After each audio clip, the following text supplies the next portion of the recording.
Return to Space, out on Netflix, new documentary feature detailing the rise of SpaceX as the foremost private company involved in space exploration, and conversely, the sort of resurrection of public interest in the topics of space exploration in recent past, after following decades of essentially nothing new happening in that regard.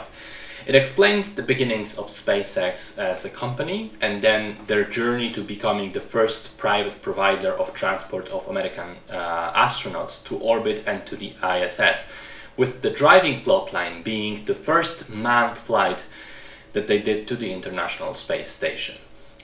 For fans of space exploration, this is a neat look into SpaceX's journey if you haven't been following it that closely. And for more casual viewers, I think the film does a really great job of explaining the context and why all of this is so significant. So for sure you will not get lost. On the contrary, everything will be explained quite plainly. Now, here's the thing. I've seen comments from people on the internet saying that this film is essentially just a fluff piece for Elon Musk. Personally, a publicity stunt made to paint him in a good light. He is certainly a controversial figure.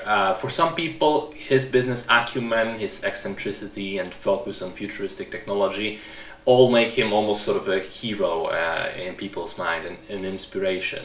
On the other hand, the reports of him overworking his people, especially at Tesla, some of his political views, and the fact that he shouldn't really be an example of this grand rags to riches story because his parents owned an emerald mine in South Africa.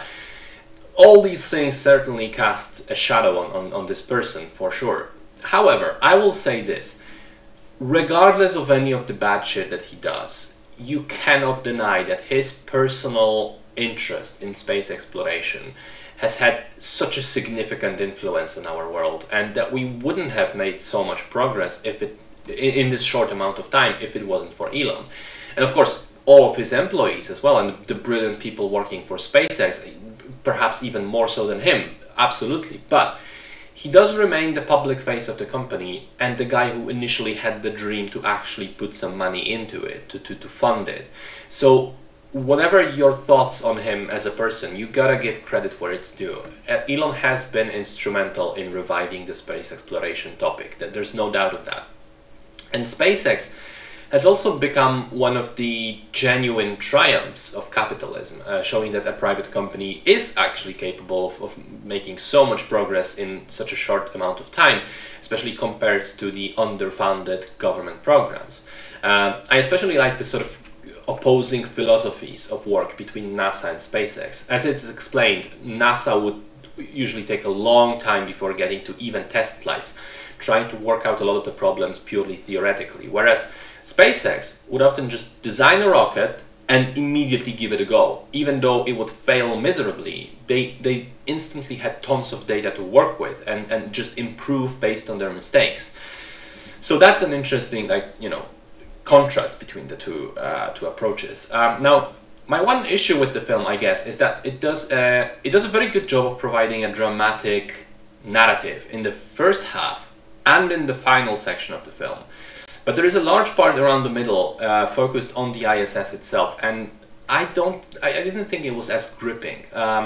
It's still pretty interesting and provides a lot of insight into why this space research is so important, as well as play with the wonder of seeing Earth from space. But I do think, narratively speaking, it slows down almost to a halt and during this part, and I think it just, it messes with the pacing of the film. And yeah, all in all, even though the movie can certainly be recommended to just about anyone, I still think it's more geared towards the casual audiences, because a lot of the stuff that's covered here will probably already be known by the more invested fans of space. But in any case though, it's a decent film.